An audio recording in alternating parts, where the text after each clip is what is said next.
Okay, so let's get right into it. Imagine this. A serving chief minister gets arrested. His government collapses, and then, just when you think you've seen it all, a court comes in and throws the entire case out. I mean, wow. Today, we're unpacking that stunning verdict in the Delhi liquor policy case to figure out what on earth just happened.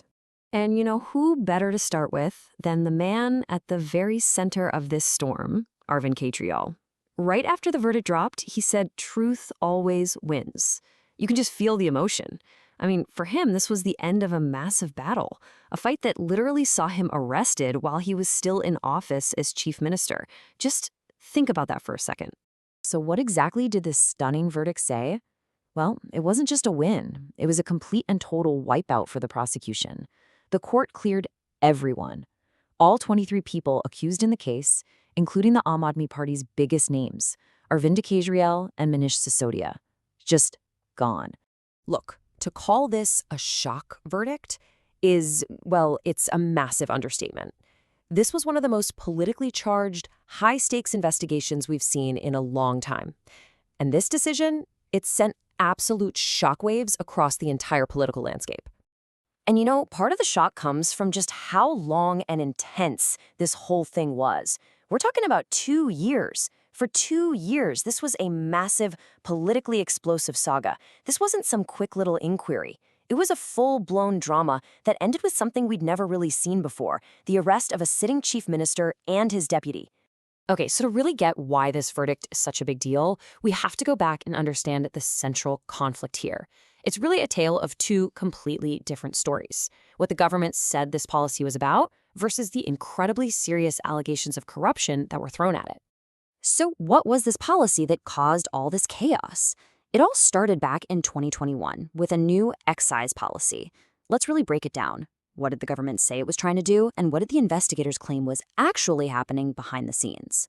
And right here, you can see the two narratives, and they could not be more different. So on one side, you've got the government's official story. They said, hey, our goals are simple. We want to modernize how liquor is sold. We want to make more money for the state, and we want to give you, the customer, a better experience. But then you have the investigators' version, which is, well, a whole lot darker. They allege this was a giant conspiracy, that the policy was basically manipulated to help out specific private players, this alleged South group, who then turned around and paid massive kickbacks to the political party, all while the state lost a ton of money. Two totally different worlds. And if you look at the timeline, you can see just how fast this whole thing blew up. The policies launched in 2021, but boom, within a year, the CBI gets involved. And then the political earthquakes start hitting. First, in early 2023, the deputy CM, Manish Sisodia, is arrested. Then, just a year after that, the chief minister himself, Arvind Kejriwal, is arrested. It was just this rapid-fire series of events that brought us right to this courtroom. So after all that, the years of investigation, the raids, the high-profile arrests, we get to this moment, and the court just dismisses the entire thing. The big question then is, why? What exactly was the judge's reasoning for throwing it all out? So why did it all fall apart in court? Well, the judge basically said the entire case was built on a really weak foundation. The court found there was no direct, hard evidence of a conspiracy. They couldn't find enough proof that any kickbacks were actually paid. And this is super important, the judge drew a very clear line in the sand. Making a policy decision, even one that ends up being a bad policy, is not in itself a criminal act. That's a huge distinction.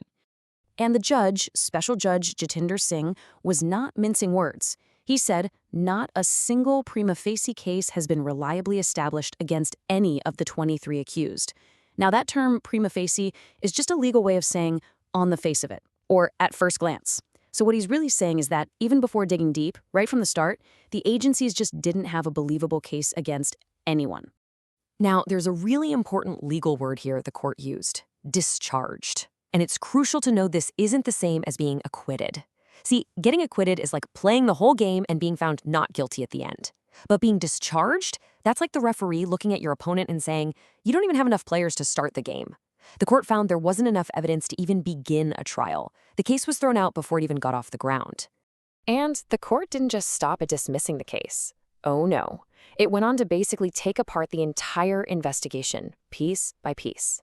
The judge called out the agencies for building this big conspiracy narrative that just wasn't backed by proof. He slams the practice of turning accused people into witnesses without other evidence, calling it unconstitutional. He even gave a warning about using stereotypical labels like the South Group.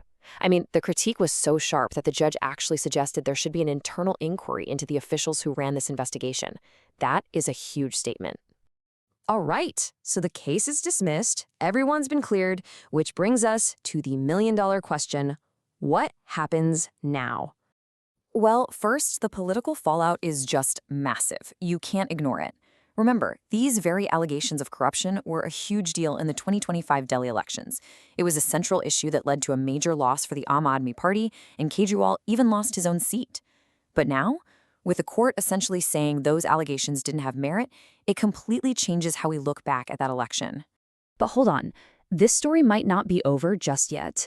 This verdict came from a lower court, and the CBI has already come out and said, we're not done. They plan to appeal this decision to take it to the Delhi High Court. So yeah, the legal battle is definitely going to continue. And that's pretty much where things are right now. You had a lower court deliver what felt like a knockout blow to the prosecution's case. But the CBI is getting back in the ring, ready for the next round with an appeal. It's a massive turning point, for sure, but